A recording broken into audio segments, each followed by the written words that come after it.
Hey everybody, it's Olive Branch and Maple Leaf once again with Let's Play Night in the Woods. Maple Leaf, we fought last time pretty intensely, as May and B did. Well, I wasn't going to bring that up. Well, I bring it up simply because I recommend for people who watched the last episode, if they haven't already gone back, to watch the proximity conversation again. It's actually a pretty good one, not from me and Maple's perspective, but rather from B's and May's, because they kind of describe how they kind of hashed it out early on and how B hated May for having something good and throwing it away. And then at the same time, being in a rut in her life. And May's just like, yo, we're just friends because it's better to be trapped with someone else if your life is shit than being trapped by yourself. Which, actually, I was thinking about how you thought that our friendship was a matter of that same sort of proximity and how we met on that gaming website back in 2002. That means that you don't actually like me and that we're only friends because we have to be. No, like, I didn't get that point of view from the proximity conversation at all. What I thought was that they, like, met together, B and May met together because they were in the same situation at the time. And I don't want to judge your life or my life and say we needed someone who thought like us and we made a friendship out of that. I just thought we became friends because we both enjoyed the same shit. And it was just like by a matter of us both being into the same stuff and keeping into the same stuff as we grew up and we got older that led to that. By that same token, then, wouldn't that mean that all friendships are by proximity? Not all of them. I mean, proximity does involve a sense of having to be close to someone. Not because they... Well, I guess you're right. I guess it is kind of a dick move to say that we have to be friends because because we need someone. Although, is that necessarily a bad thing? That you're just friends because you need someone to be friends with you? Not that you need... Well, just because you need friends. No, that's not a bad thing. No, I mean, we're social creatures after all. I mean, I don't want to try to say our friendship is worth less simply because we happen to come across each other at a time that we're both like, hey, we're into this shit, you know? Now, just to switch tracks a little bit here, I find it interesting that May considers herself to have a life partner who's a woman, which either goes to show that she's either gay or pretty bi in the Kinsey scale. Yeah, she's at least bi. She's at least bi. And May's perspective of, I guess, seeing herself in 15 years is to be out in the farm with her loved one. Which is kind of an interesting thing to think. I wouldn't think May would be that kind of person. Although I guess she does hate people, so. More than the gender of her chosen life partner. She's saying here that she wants to be out on the frontier in Idaho, just in the middle of nowhere. And that's not the type of person I'd expect May to be. Well, maybe because she is like, she says she's a hermit and she hates people or being around people who can't stand her. Maybe her problem simply is she wants to be alone. She wants to be far away from civilization unless she needs it. Okay, like, I get that type of personality, but that's not what we're seeing, because she's a goddamn social butterfly. She talks to everyone. This whole video is about to be her just talking to everyone. She's talking to a fucking possum right now. Right, but that doesn't mean she's good. She's a good social butterfly, but she's terrible at social grace. I mean, that's true too. Like, last video, no, 2 videos ago, she kind of destroyed B's one opportunity to have a normal social interaction with other normal people. Yeah, which goes to ask, was it on purpose or was it accidental? What do you think? I think it's accidental. You think May really wasn't aware of what she was doing? She's just like, yeah, fuck, I screwed it up again. Yeah, I can't really imagine May is the type to go so far out of her way to destroy her closest friend's social standing just because, like, it's not her social standing. Or rather, because she hates the people she's talking to. Well, yeah, like exactly what I just said. Yeah. Like she's not. It's not her social standing. I can't imagine May is that type to destroy another person's friendship for the sake of her own, even though that might jeopardize her own. Right. Exactly. Where do you see yourself in 15 years? I don't know. You don't know? You're leaving it out there? No idea. I barely know where I'm gonna be next week. The true living a long life, as it were. I don't really make plans for the future. I mean, short term, maybe, like, within the next 6 months. I'm trying to go to Ontario within next month for a video game tournament, and I'm going to stay there for about a week. Oh, nice.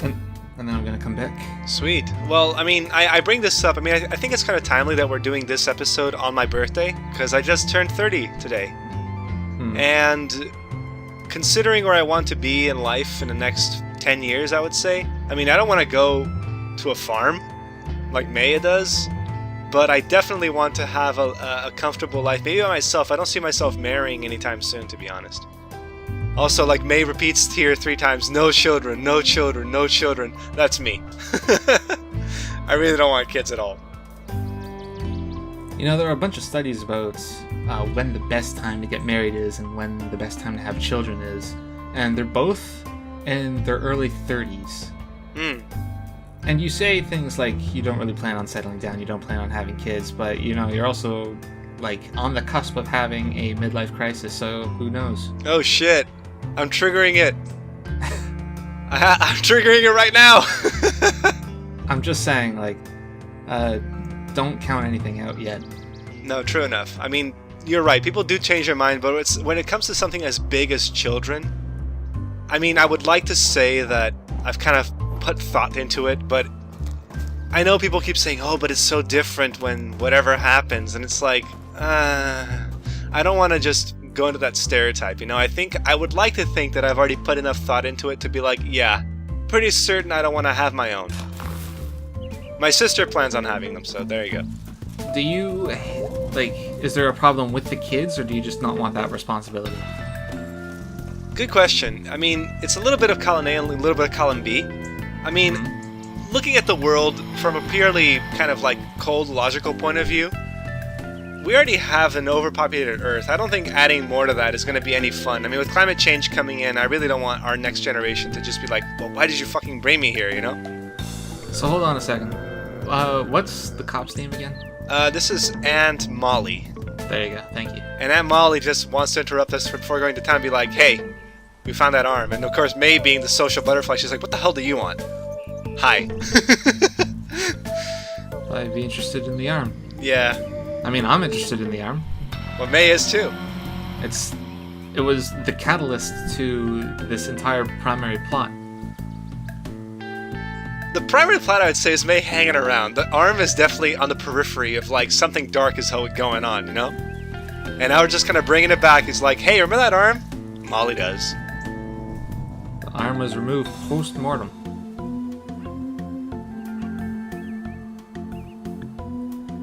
It doesn't mean anything yet. Well, they don't know. I mean, all they know is they killed the guy first and then cut off his arm. What makes you think the guy was killed, though? And not just like a hobo they found and they just like, you know what, let's tear his arm off. Absolutely nothing. But, you know, given this game so far, I don't know. I'm not really inclined to believe that it was just a coincidence.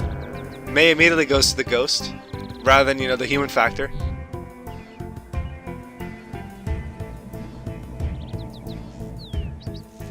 I mean, you don't know that. I've seen ghosts do shit. I've seen Poltergeist. Shit gets real. I might have asked this before, but have you ever seen a ghost? I have not. I'm a pretty Angusy kind of guy. I don't believe in that. I mean, consider all of the centuries. Like, I know we discussed this before about the soul experiment and all that, but consider all the centuries of human history. No clear, and even, especially today with all the cell phone media and technology that we have, absolutely no proof whatsoever of spirits, you know? No concrete proof. Which kind of inclines to show you, we discovered gravity, we discovered friggin' supernovas and all that before we even know about ghosts. I mean, ghosts are just that hard to find. For all we love about talking about death, we sure as hell can't seem to find them. Maybe the afterlife is so awesome, they're like, yeah, ghosts know. Well, who wants to be a ghost? I like how everybody's also commenting that May looks like shit, although we really can't tell. She does have a very round figure.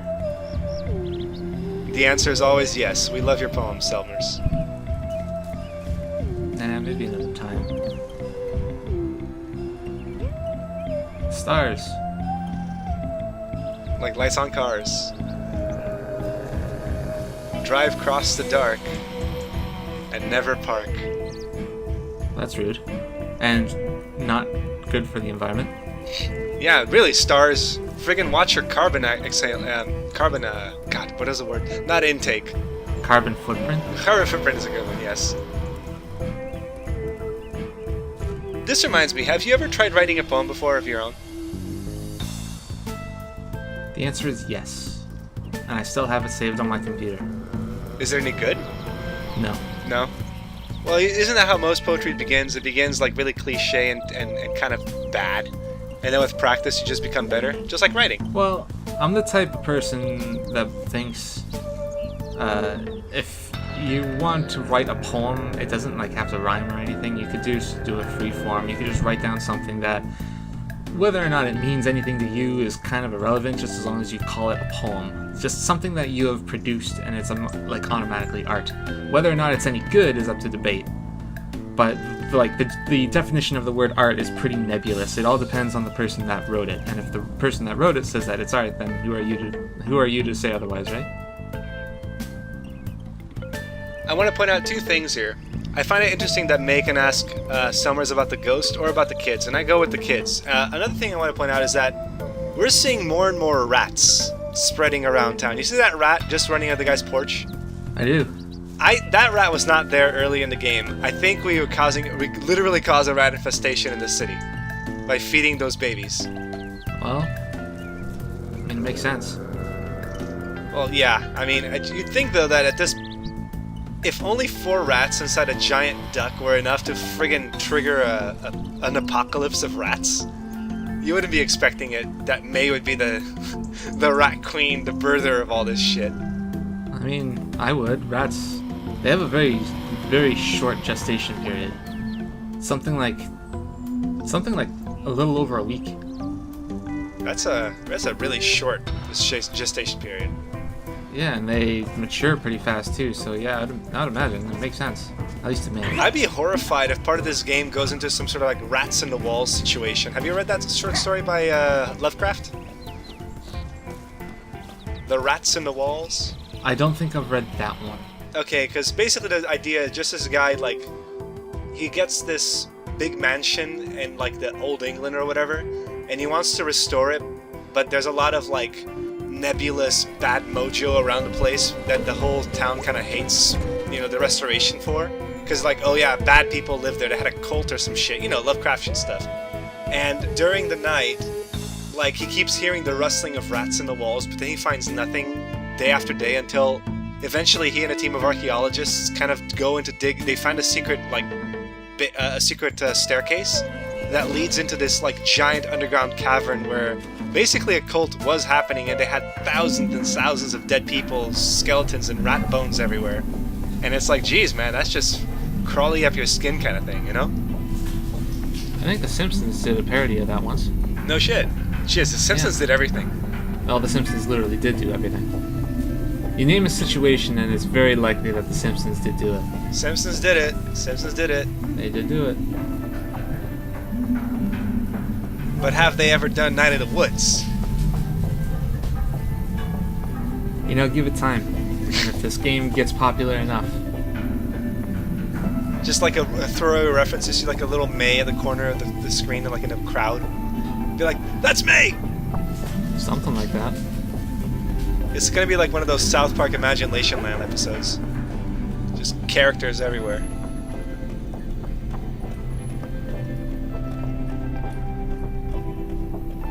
One thing that this game, like, kind of has touched on, but we haven't really discussed, is this concept of, I guess, how can I put this? It's this concept of looking to the future, in that this town seems to want to revitalize itself, but at the same time, what future does it envision? Does it want to go back to the past? Does it want a sort of nostalgic future where it's like the golden age is behind us, we must go back to the past for our future to get what was good? Or is it more of like, we must follow the times kind of thing? I mean, when you picture the future, do you envision like, I want to go back to a golden past kind of thing, or do you picture like a sci-fi future utopia? I'm the type of person to look forward, but I can see the appeal in like the golden oldies.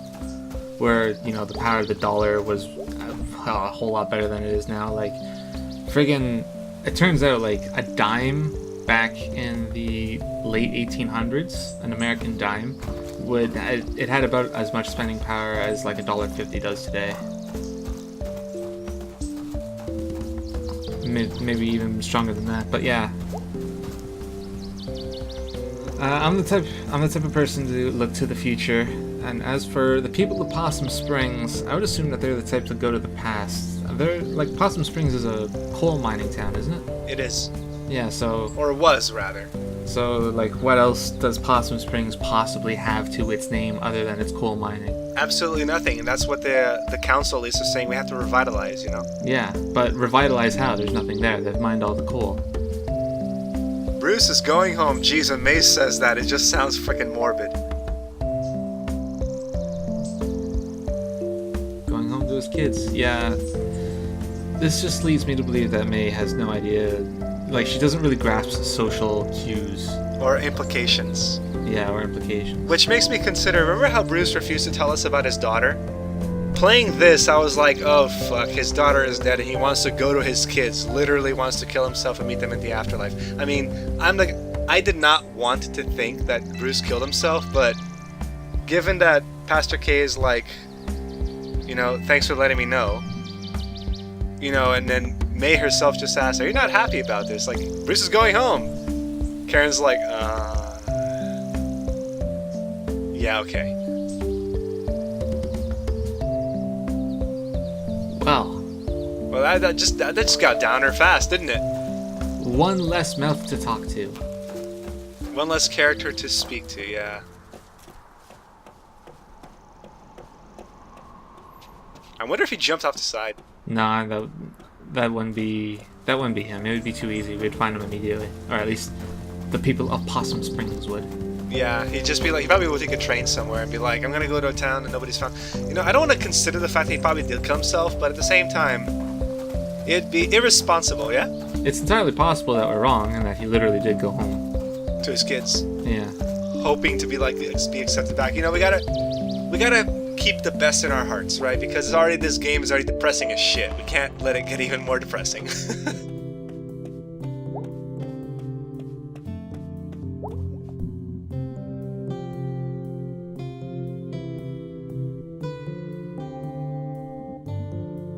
That's God calling you, or, you know, it's her saying hi to her mom. Yeah, really. Well, so we spoke to God. God's an asshole. Yeah, God's a jerk. God's patient. He will get you eventually. I mean, I guess that's one way of describing God, or at least our experiences with him. God waits for you. You know, I say, like, I'm holding on to the idea that Cat God was actually God, but in all honesty, I don't really know. I mean, Cat God did say that he wasn't God, but, you know, I'm just, like, holding on to my statement that, like, we can't really trust that when he says that he isn't. Well, maybe he's just a deific figure, but he's not the God, right? He's just like another one. Is like you see something that's larger than life and amazing looking, and you're like, you must be God, and we're like, no, we're not. It's like, imagine if Hercules was a real guy, and people went to Hercules and be like, holy shit, you're totally God, and he's like, no, actually only demigod, but you know. Well, don't those biblical fables have, like, some basis in reality? Like the story of Hercules is that a man that's a demigod. He's invulnerable to all weaponry. He has the strength of 100 men or whatever, but it's based on, like, just a normal dude that's unusually strong or something like that. It is possible that they just exaggerate, you know. It's like the fish catching thing. It's like, and then he lifted 10 men with one arm, you know. Taking a brain picture. I never really commit things to memory like Maid is describing here, although that is kind of an interesting way to put it, isn't it? Like, you just kind of sit back and be like, I am going to record this so freaking closely in my mind. I mean, when I remember things, it's just the things that are very impactful, like that movie, what was it called? Not the one of Pixar. Impact? Impact? Yeah. No, the one inside the brain, dude. Oh, was it Inside Out? No, it's not Inside Out. It was. No, was it Inside Out? It was called Inside Out. Yeah. Inside Out. Yeah, it's like like the events happen and suddenly, bam! It's a core memory or a core whatever for you. Yeah. And it's like that's how I think I act. I don't think I act like May, where it's like I want to remember this, you know. I don't know. I don't really commit things to memory, and I don't really have. I don't know. I mean, I obviously do have core memories, like my first memory, but I don't know. I don't really put them into categories like that. Sometimes I just remember things Spontaneously. Yeah, they're not impactful in my life in any way or form whatsoever. I'm playing through a Game Boy Advance series called Golden Sun, and a lot of people don't really like Golden Sun, primarily because A, it's too easy, and B, it's too wordy. Like Golden Sun 1 had a larger overall script than Metal Gear Solid. Jesus. So yeah, it's pretty fucking wordy, which is actually kind of impressive on the Game Boy Advance. Anyway, I'm playing through the second game right now. I'm actually nearly done with it, and as I was going through it, I was just like, man, I remember so many minute things about this game that I have no business remembering, but I remember them anyway. Like, I walked up to this one chest and I said, this is a mimic. I'm going to fight a boss, or rather a mini-boss right here. And then I open it up and the game says, this chest was actually a mimic. And then you get straight into the fight and it's just like, I called it. And I don't know why I have that sort of memories just in my head. We have these little mini factoids, though. Yeah, we do. Go on. I mean, sure, we do. Like, if you've ever read The Bathroom Reader, which I'm a huge fan of, on the bottom of every single page they have something called Running Feet, which is basically just a sentence-long factoid about the world. Like, there's this one factoid. Can you tell me what the only royal palace in America is? The only royal palace? Yep. Would it... Well, we never really had royalty, so I can't really think about what the answer would be. Well, it is the royal palace. You're technically wrong. It's the Iolani Palace in Hawaii. Oh, well, shit, there you go. Yeah. It's because that makes sense. Yeah, I mean, Hawaii did have kings. There was also the easternmost state. No, the westernmost state in America is Alaska. Can you tell me what the easternmost state is? Maine? Nope. It's not... Is it Florida? Nope. What is the easternmost state? It's Alaska. Well, by what definition are we saying Alaska here? Alaska crosses the international date line. Oh, but okay, that's kind of like a... That's kind of like a gotcha kind of question. Yeah, I mean, like, technically, yeah, you are right. Or not technically, it definitely is a gotcha kind of question, but nonetheless, that's just like a fact that I memorized by reading it in that book. And now you can be like, you can be a hit at parties. You can be like, hey, I'm gonna go trivia night, and it's like, yeah, what is like, the easternmost state? You're like, fucking Alaska. Yeah, that's exactly the point, right? Like, the book is like, you just remember shit that you have no business remembering, even though you do. We're stuck on this memory discussion, even though we just spoke with Lori, who was one of the better characters, and I kind of missed that entire conversation. Basically, a quick summary. Lori was just like, hey, you okay? You look like shit. And May's just like, yeah, I'm just tired. And she's like, take cold medicine.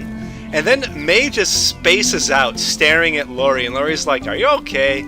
And she's like, sorry, spaced out for there for a sec. I'm alright. And Lori's like, uh-huh, okay. Have a good one.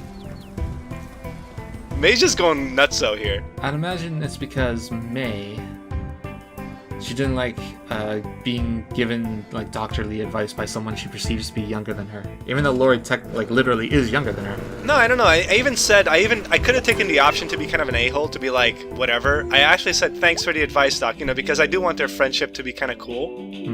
And dude, Angus, that was like 3 days ago. Yeah, really. Do some exercise, dude. I mean, running doesn't give me squatting fucking destroys my legs, but not running.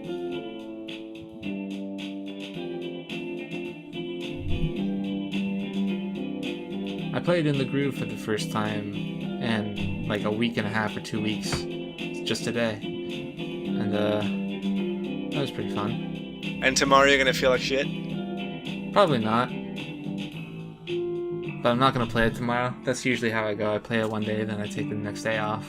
Why don't you play days in a row? Well, The answer to that is mostly just because I don't want to overexert myself, but I'm not like, I don't go to the gym. I'm not an expert at like any sort of cardio or working out or anything. Like, I'm sure if I were to do it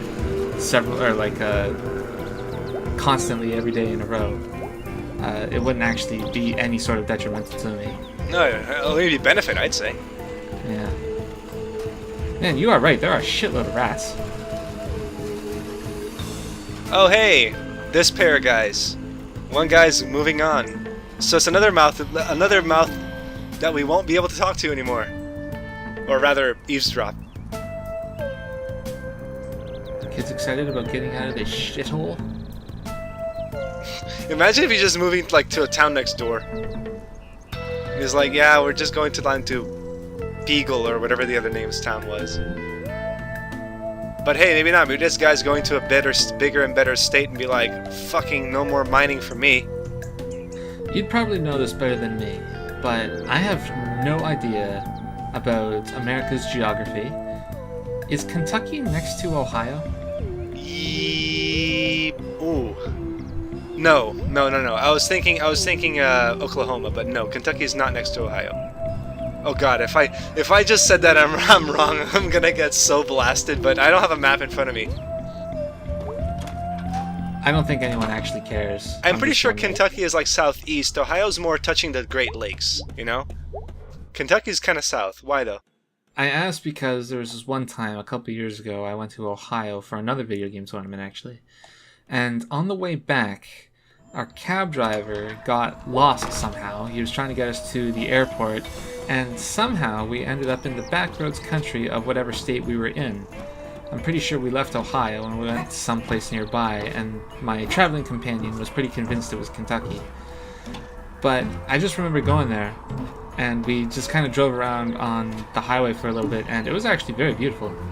Like some of those states, and the in the Midwest. In the Midwest, yeah, they're actually like, well, I wouldn't say they're well maintained, but they're untouched, which is, I guess, the opposite. Mm-hmm. Also, guess what? We got the two musicians together. Yeah. So how long until they're gay too? Actually, something that the hipster on the right side says makes me reconsider that they're a woman. Even though they look nothing like a woman. Although, then again, Candy looks exactly like that body shape. She doesn't have anything womanly going on to her. Is that a hat, or is it a toupee? I mean, I think we said it was a toupee, but... May says something that either leads me to think that she sees homosexual relationships as totally normal, or that thing is a woman. 2017. It is 2017. It is, exactly. This game is set in that age, so... I just realized that, like... Then again... I did something helpful. This game is based in, like, just a dying Rust Belt flyover state city, like a coal mining town.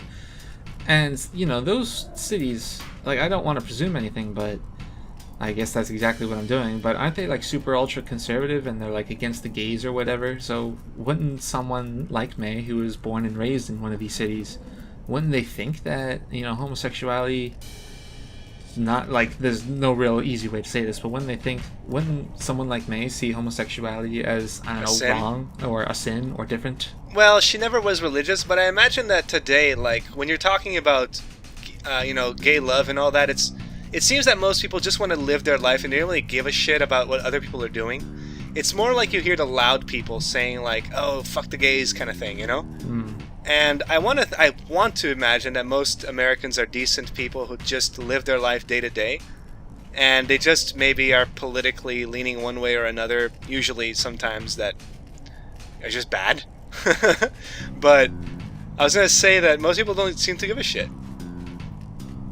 Also, May just kind of said, she said you guys would fall in love and make a couple, and they're both like, you just made it weird. Yeah. So, which makes me think either they're both men, or one is a woman, the other guy's a guy. The way she drew the violinist makes me believe that the violinist is a woman. Possible.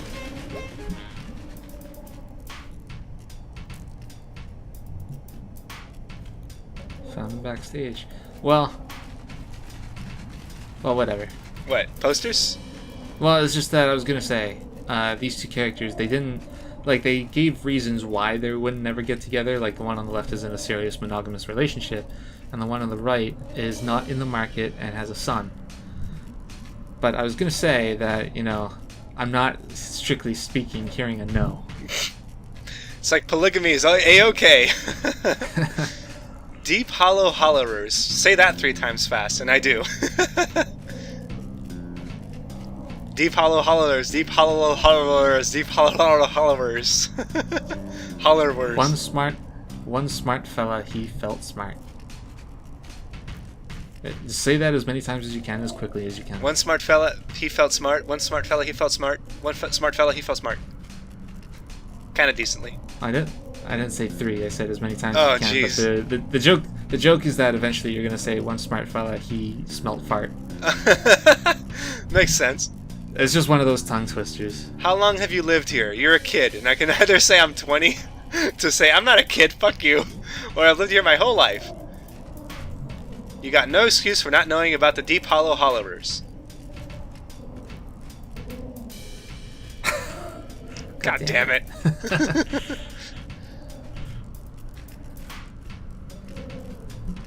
The DHH. The premier dance band, Deep Hollow County. This was their club. Backstory. We're in their club. And now look at them. Violin, sax, tuba, accordion. Fun fact, do you know those 4 guys playing in our dreams? Huh. They were the 4 instruments. I wonder what, I wonder how that's going to play into this The lore? overarching, the lore or the overarching plot. Just wait 5 minutes. You'll see very soon. Okay. I mean, these 2 musicians, they're apparently, according to someone on the thread, I believe Dr. Reynolds, they said they were appreciating the fact that we were actually going through this side quest because it's easily missable.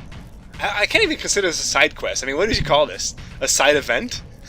This game is not a quest. Yeah, this is just you fucking around. Yeah, okay, so a side activity. And apparently a lot of people miss it, but these 2 guys, or I guess guy and gal, I'm not sure, they give a little bit more backstory for the city and for the lore of the weirdness surrounding the town. They got spooky. Personally, I would have asked more about the place. Well, I figure, you know, the place we already know, it's kind of infested with birds and whatever. I mean, who gives a shit? Well, I mean, you'd think the startup location of a band as prodigious as the Hollows, they would have, I don't know, taken better care of this place, or at least been able to pay rent, but... Well, this place fell into disrepair over 50 years. Well, nonetheless. I mean, it's a big old performance stage. Did they really have no bands willing to perform within those 50 years? Well, maybe they just, you know, things fall into disuse. You know, the city starts dying, people start moving away, and they're like, we don't need to use all of this. Let's just abandon the building. I guess that makes sense. When I was a kid, just a couple blocks away, there was an old, dilapidated house. And I believe I brought this up in this LP before, but, you know, there was a little challenge that bratty little kids like me would sneak in through the back door and then just walk around in this creaky, old, disgusting house, just, I don't know, looking for ghosts or whatever. And it wasn't too long, well, I guess it was too long ago, it was like 15 years ago. Someone bought the place and they fixed it up, and, like, the lawn is still really huge and creepy, but the house itself looks fine. Nice. So there you go, there's your explanation. The Deep Hollow Hollowers basically went kind of crazy and started playing for the spirits, and they went into the woods and they died there with their instruments frozen to them. The Deep Hollowers. The Deep Hollowers. The So this explains a little bit. Maybe May is just like seeing their spirits and they're playing for her because she's suddenly a conduit for the goddamn underworld or something. Maybe. I mean, that one night in the woods when she got blackout drunk, like, maybe that was it. They were like, we're now going to play in your head forever. That was the opportunity that the afterworld needed. We needed one drunk college-age student.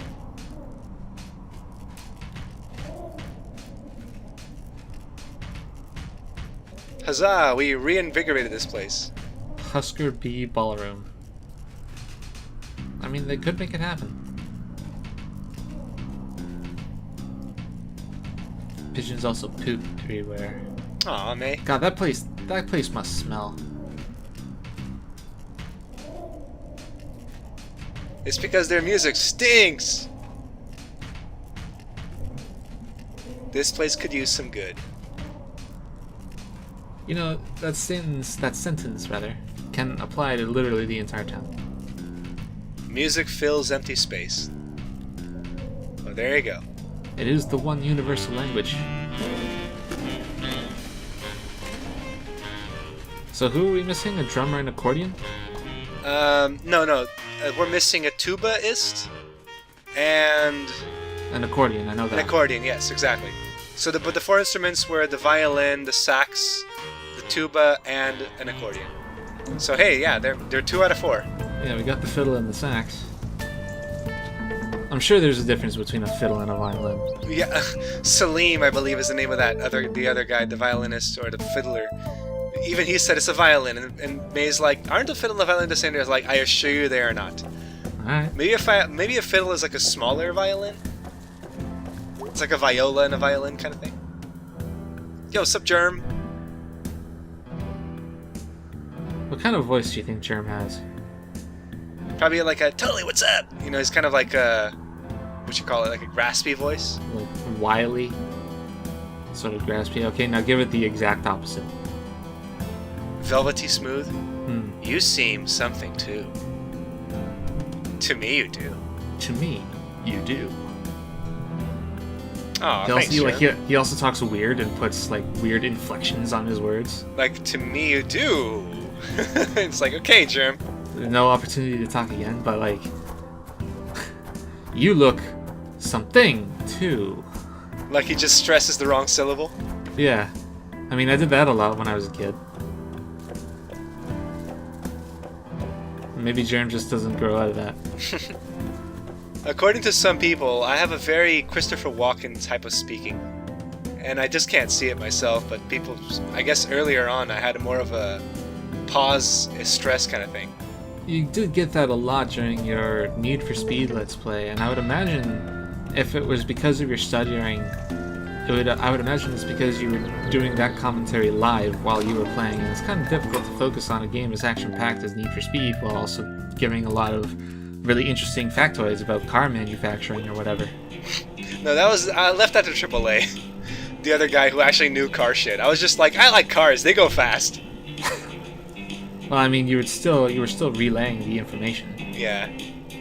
I got a splitting headache like someone threw an axe through it. I have a friend who actually did throw a throwing axe once. Oh, He yeah? actually was pretty good at it. He could have been a Viking, but, you know, he's Mexican. He was also 1,200 years too late. Can I do anything? Kill me. Wake me up inside? I can't wake up. Could you wake me up inside? Can't wake up. Kill me. Save me? Bang. Call my I name shot you. and save me from this dark. That was a good song. No, it wasn't. It was. It was a good emo song for what emo was worth emo. I mean, fucking, are you talking 2017 Olive Branch, or are you talking 2004 Olive Branch? I'm talking looking back into the past nostalgically, Yeah. Olive Branch. 2004 Olive Branch. Like, you'd think nostalgia, like, it's only good because you remember it to be good, even if it wasn't good. Exactly. Yeah. So that's why I want to go fucking- back to the fucking past. It's not good, is what I'm trying to say. I listen to Linkin Park all the time. The old Linkin Park is good. I try to listen to that shit now. I mean, I don't still listen to Linkin Park, but sometimes Faint comes up on YouTube or whatever, and it's just like, man, this song is pretty fucking high action, high intensity. I wouldn't call Evanescence or Linkin Park particularly good bands, at least not anymore. When you listen to their older music, you mean? But then again, like, my tastes have definitely changed. Oh yeah, It's like not- everyone. Maybe it's not necessarily that they got worse or better. It's just that it's not my taste anymore. I'm told I have good taste in music, so I think I would know. Whoa. Whoa. Whoa, dude. You look like shit. How do you think B sounds? I think we already said it. She's kind of like, dude, are you okay? Like she's all like kind of low key all the time. I'd imagine Apathetic. I'd imagine she's a little more raspy because she's never seen without her cigarette. For sure. We've never seen her cough or anything, and she did manage that entire run from that university bar down to the wharf just an episode ago. So she doesn't have the smoker's lung yet. Maybe she doesn't inhale. She just sticks a cigarette in her mouth to look cool. Yeah, maybe she's vaping. That does not look like a vaping cigarette to me. I mean, like, maybe she's just, I don't know, it's a custom one that has a light in it. How do you feel about the ghost thing? I feel bad. Let's just be honest. This whole situation is bad. The capital B. That's a fairly basic way to describe it.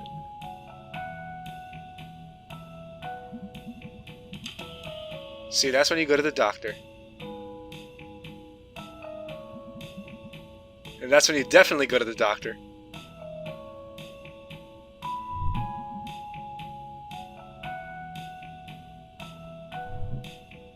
Okay then.